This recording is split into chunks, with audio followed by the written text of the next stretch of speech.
All right, good. Who's an engineer? Who's a vibe coder? Vibe engineer? Okay, there you go. So welcome to House of AI. This is our side project. Essentially, this is my co-founder, Christian. Maybe, Christian, you want to talk about the space for 15 seconds? Yeah.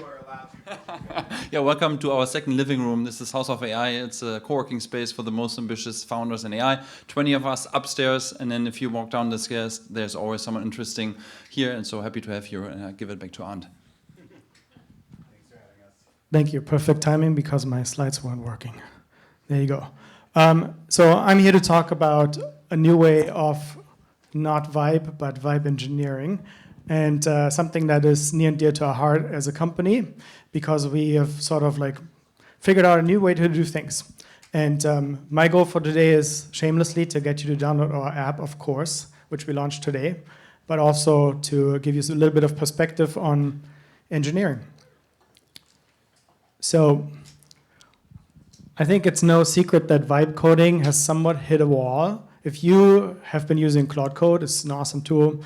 You've experienced the magic, but you've probably been in this cycle where you talk to the AI for hours and hours every day, and it's really draining, and you go back and forth in conversations just to make things moving, and that's cool, but it's also not very cool because you kind of get stuck.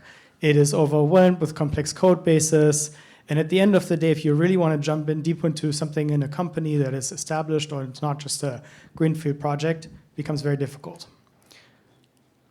So a little bit about me. Not sure why the image isn't loading, but you can see me anyway. So I used to do product and growth and engineering at big companies until I had enough of big companies. Went into startup space, became a car mechanic in between, and co-founded an AI company with Christian, Learn XYZ. So we've been doing AI since GPT-3.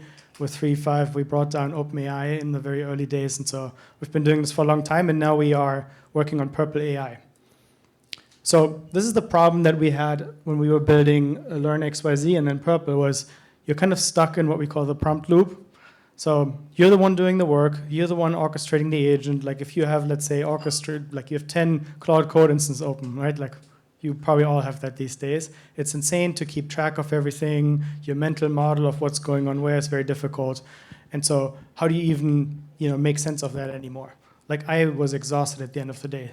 Second thing is there's so much going on in the space, like who has time to read Hacker News for 5 hours every day? And you have to because so much is going on. And then lastly, I think I mentioned this, it's very difficult to get your stuff to work on complex code that already exists versus just starting from scratch. So enter Spec-Driven Development, something you've probably heard about, something we've embraced that we do now exclusively, and we've built a tool around. So essentially the idea is your language is the programming language. You define in great depth what you want the thing to do, like product, engineering, like what APIs to use, what standards, like in extreme detail. And then you don't worry about the code anymore. You just click the button and it autonomously builds and you go have lunch or coffee. I have way too much coffee now. And so at the end of the day, there's a pull request, you hit the button and you have built an entire product, a full feature. Maybe your engineering manager got fired because you can now do the job, right? So that's the promise of spec-driven development.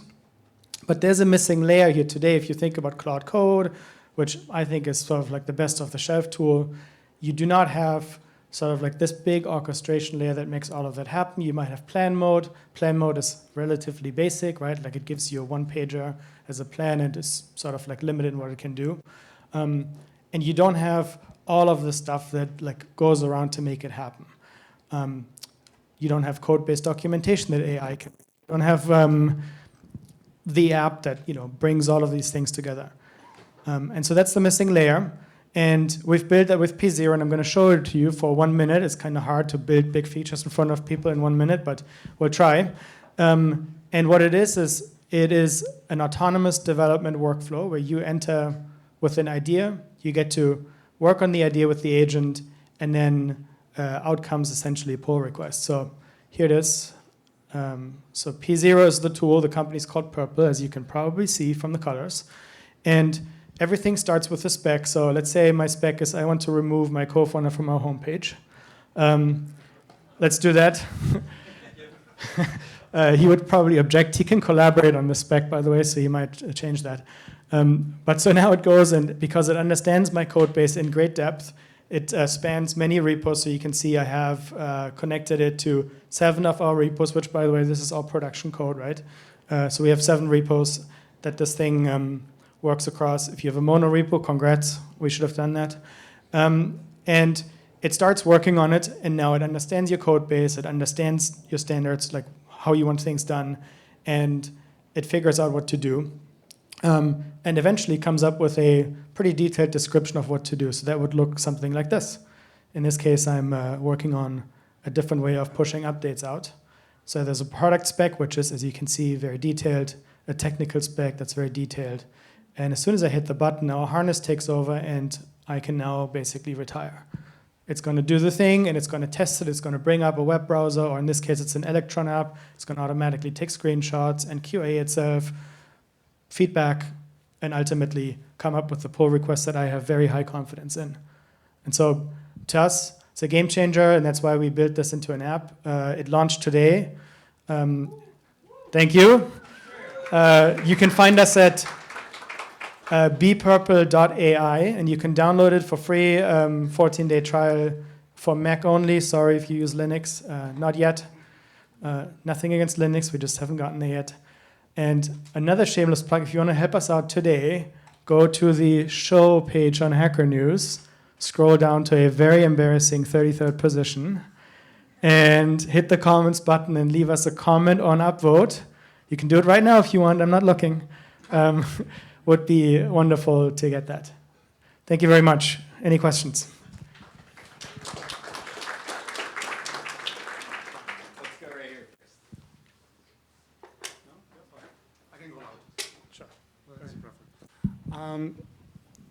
I think it's just more a technical question, just kind of like, of course, you cannot share like the secret sauce, but a lot of the things, as you know, from the spec, we kind of like rudimentally do it with Gemini or do like ahead of time. I guess like more on a curious perspective, as you were solving this with some prompt engineering and fine tuning, whatever behind the scene, what was one day that you're like, oh, that thing unleashed to make it easier for you to generate these specs? Yeah, not so much prompt engineering, but context. So as you can see, I have Claude installed. I use that for some things. But our tool lives inside of your code base. And so when it comes in, it understands my context, so it can ask me intelligent questions. And that was kind of the unlock, right? So it asked me questions that are specifically to my 7 repos in this case, and specifically to my business and all of these things. So that helps me build much better specs. And then there's a templating system behind it that checks like standard things that you need to have in a good spec. So it kind of turns a technical person into a good product manager. And that's kind of the unlock here on that side. Does that make sense? Okay, this guy must work at a big company.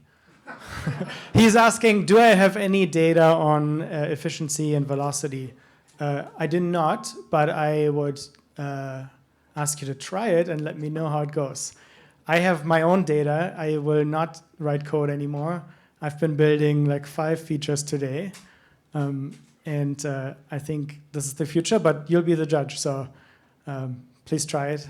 Would love your feedback. I have one more over here that is right now over here. Yes. Do you charge by token or by the end result?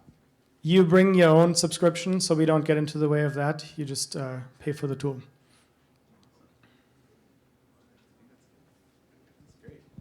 Thank you. bpurple.ai. Thanks for being here. Big thanks, Arndt. Great job. So today I'm going to try experimental format of presentation, and I'll see if you guys like it. If not, I hope the pizza is over, so you don't throw at me. So let's see. So I have a chatbot which I, against Arndt's will, I vibe coded. So let's see. So if there was a chatbot and it was giving a presentation, what would be the first question you would ask that chatbot? And let's say the chatbot is giving the presentation. I'm the chatbot. I'm the agent. And if I were giving a presentation, what would be the first question you ask? It's OK. Who are you? Why are you here? right? So let's see. I'm Ashish, and I'm here to talk about Embeddable AI. And this was a demo of how Embeddable AI would look. Embeddable AI would be embedded inside your workflows. And if there is, someone asked me today, what will be the one thing you would want people to remember in your presentation? This is that one thing. Build distribution, then build anything you want. So what I'm gonna do today is just give you a flavor of what way of distribution would look like. So let's say, next question, why not just use our API? Yes, that's a good question. Like, what are you talking about? Just use our API, right? We are already well distributed. But let's say you are building a travel agent, travel booking agent. That's the first demo in any agent API you use. You leave your users for building this, right? Like so many inputs, so many, like how to collect the input, how to show the results, how to show errors, what if there was no flights available, how to, like now, this is just one piece of it. Now, once you go ahead of it, you'll have to find, like book your seats, you have to like put all your details, do payment. It's complex, right? The APIs are not enough. That was the topic. So, and the analytics, right? Like you have to see how your app is performing. If you are serious about your app, you want it to improve over time. And if you want to improve something, what do? Measure it, right? So let's go ahead. But is this real? Does anyone do it? Yes, they do. If you have used anything but Amazon to shop, you would have seen a Stripe checkout screen. And a Stripe checkout screen is the best example of embedded UI. They just build the Stripe checkout components, and if you're building an e-commerce website, you just drop the checkout component there, and you call payments a day. Google Maps and YouTube, these are the OG embeds. You would see YouTube videos embedded on a lot of pages, right? It's really hard to build streaming infrastructure which scales. It's also really hard to build a video player component which scales and which is efficient for your browser. Played link component, if you used a mobile app which links your bank account, you would have used played link component. Now, this is a meetup called SF AI Engineers. So the next question someone would ask is, where is the AI in those components, right? They were just UI components. I have more examples where there is AI. So Intercom Finbot, where it's a support bot, so where you can just drop this bot on your website and it will automate your support. You just ask questions and it will support. You just feed your documentation and it will answer your questions based on the documentation. Algolia AI Search, if you want to put AI search on your app, you are building a CMS with a lot of content, you just drop this component there and it builds on it. And last but not the least, why I'm speaking of all of this, ThoughtSpot Embedded, that's where I work. So we build AI agents, and a big part of our business is embeddable agents and embeddable visualizations. So you take our analytics and you embed in your website. So if you're building Strava, if you're building a banking application, if you're building delivery, Uber Eats, DoorDash, right? They all need to show analytics to their users, to their merchants. They use ThoughtSpot to build that analytics rather than building it themselves. So that was just one plug, but anyways. So basically what I'm talking about is parts of my product's UI into another app. Well, you can think of it that way, but what I want you to think of it is something more broad. So it's your domain expertise, your expertise of building something, your expertise of building the travel booking site, or your expertise of building payments, your expertise of building analytics. That expertise embedded into another product. So that makes for a good time to value, right? Your customer, your user, or the developer who is using your APIs is able to deliver faster because they are not concerned about building the UI around it. And your product is sticky. Their product depends on you. So you're hard to rip out. And so one thing I talked about there, which I think I did not say, is I use iframes for this. For these UI components, they are mostly iframes, and some people in the room may say iframes suck, which is the second thing you take out of this talk today. They don't suck anymore. So what we do at ThoughtSpot is we wrap iframes in a JavaScript SDK, which abstracts a low-level API. But the real thing is, if the iframe creates this layer of security or this layer of abstraction between the host application and your application, so even if you are blasting inside, the host application will not notice. So because it runs in a separate process in the browser. So yeah, that is why iframes should be used. This looks too good to be true. What's the catch? There has to be a catch, right? And the catch is, you cannot pull the rug from under your customers. Now your customers are dependent on you. So it becomes really hard to innovate. It becomes really hard to make changes. Because once your customers' UI, their visual layer is dependent on you, they will react to each and every change. So you have a higher quality bar. You cannot, your bugs are your customers' users' bugs. Versioning complexity. You cannot just release on a daily basis and say, hey, the payments are left to right or right to left today. You cannot do that. You have to create a versioning scheme where you have to deprecate things over time, and you have to communicate, like the boring stuff.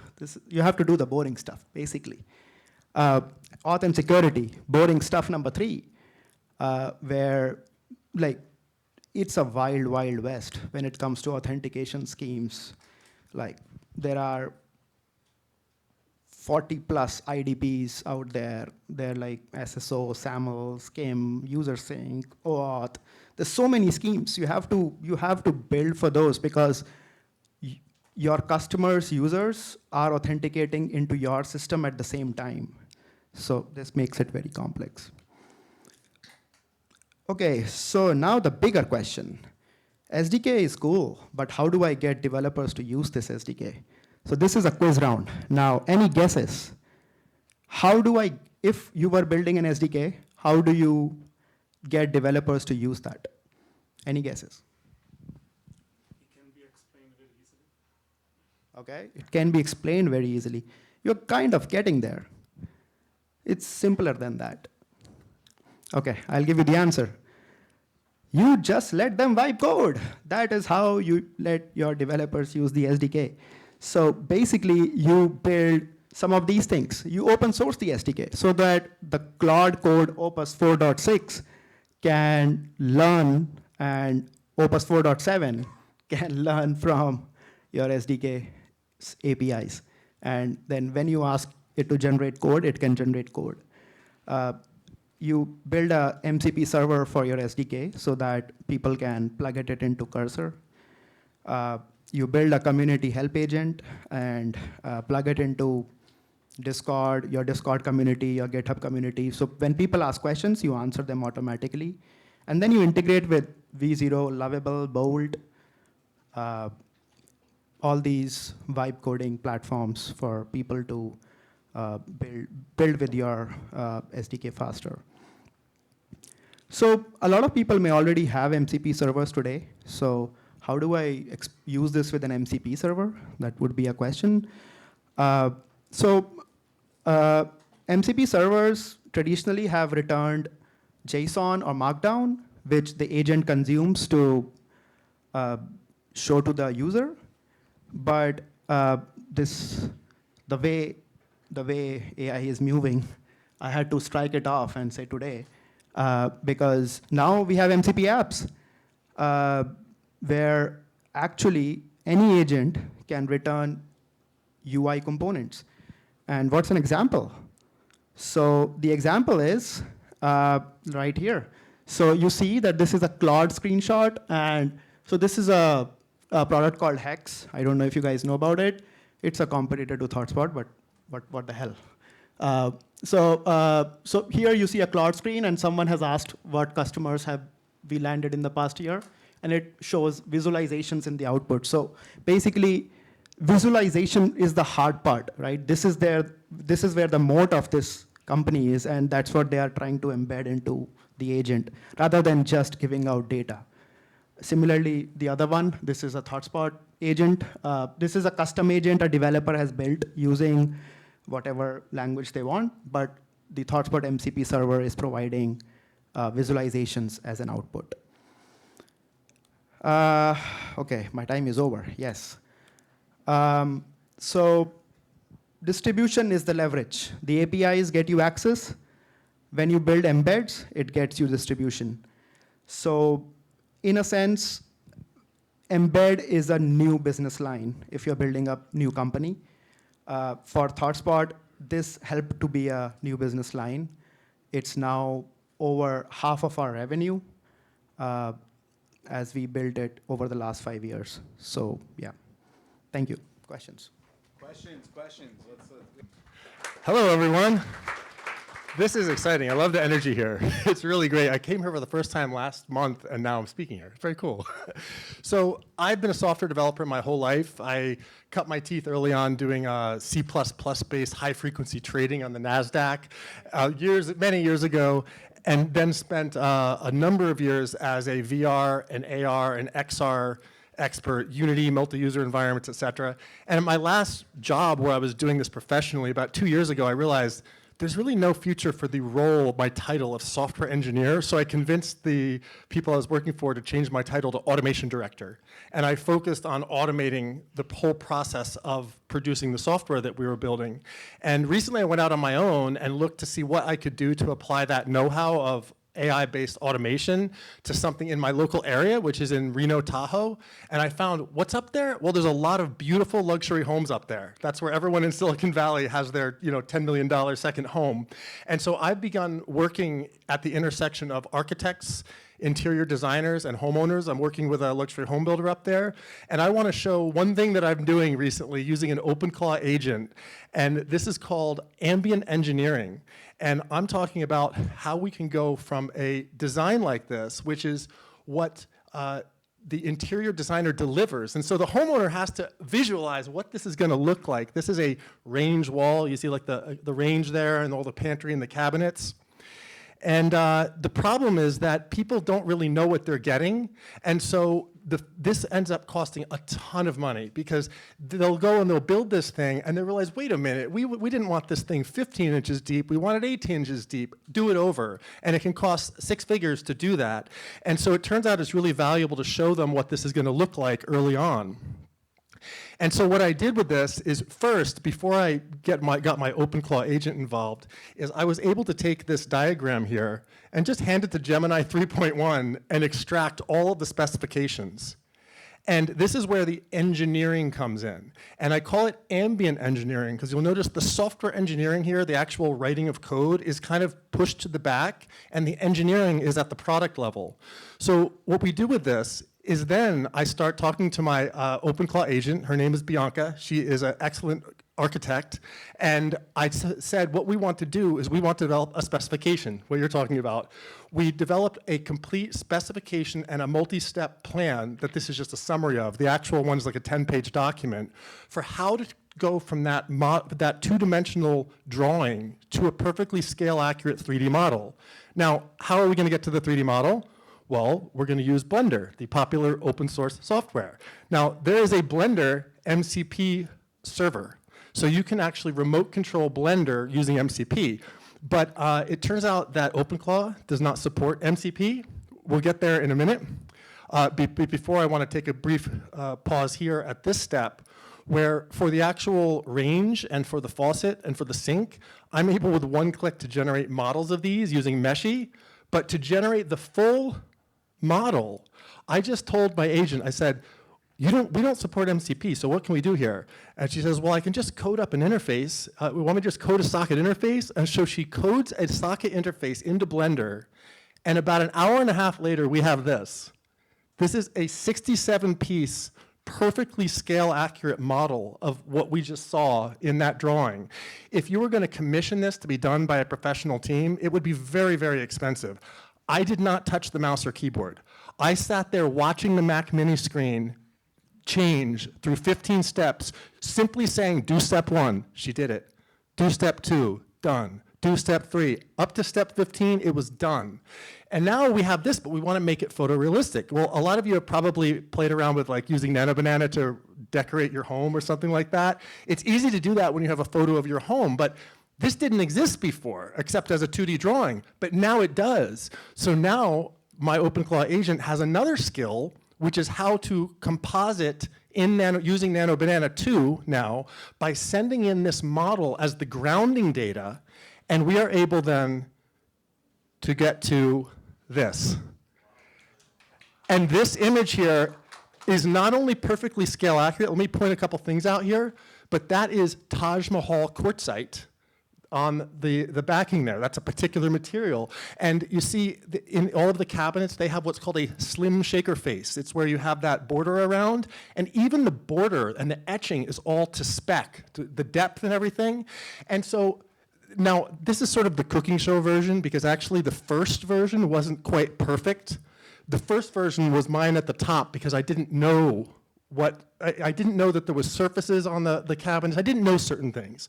So what happened is I got an email from the interior designer while I was snowboarding at North Star, and I pulled out my phone on the lift and just talked to my agent, and before I had left from snowboarding, we had sent back the updated, corrected rendering. So I wasn't even looking at the computer at that time. So my agent is remote controlling Blender, and I'm just using voice messages that are being transcribed using OpenAI Whisper that are being sent, and I'm just doing this from the chairlift. And it's like, I'm thinking, this is the future. This is what the way I want to engineer.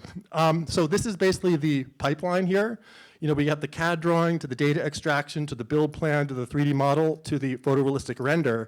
And I'm not writing any code here. I am speaking intelligently. I have to know a certain amount of things. Like, for instance, I needed to know enough about 3D modeling to be able to instruct my agent to use, for instance, Boolean modeling to subtract out shapes from other shapes to create the cabinets. So it helps to know what you're doing. I'm not saying you could just like vibe engineer this, as it were, but it's a phenomenal experience. And so one afternoon, 30 components extracted, 67 meshes, 15 build steps. We did 7 render iterations to get it right, and the change request from the mountain. And so the reason I call this talk Ambient Engineering is because I feel like we're going to see a lot more of this kind of stuff, where my role as engineer is being applied to delivering a product in a domain and not into like working inside the clockwork of the computer program. So if that's what you've been doing in your whole career up till now, figure out what you're going to do now next, and because that part is going to go away, because it's just going to get more and more into the background, which is why I call it ambient engineering. Oh, and by the way, Bianca and I made this presentation together. Her name's Bianca. I gave her a presentation making skill, and she created all these slides using Nano Banana, and through many iterations. And let's see, I want to close with one word.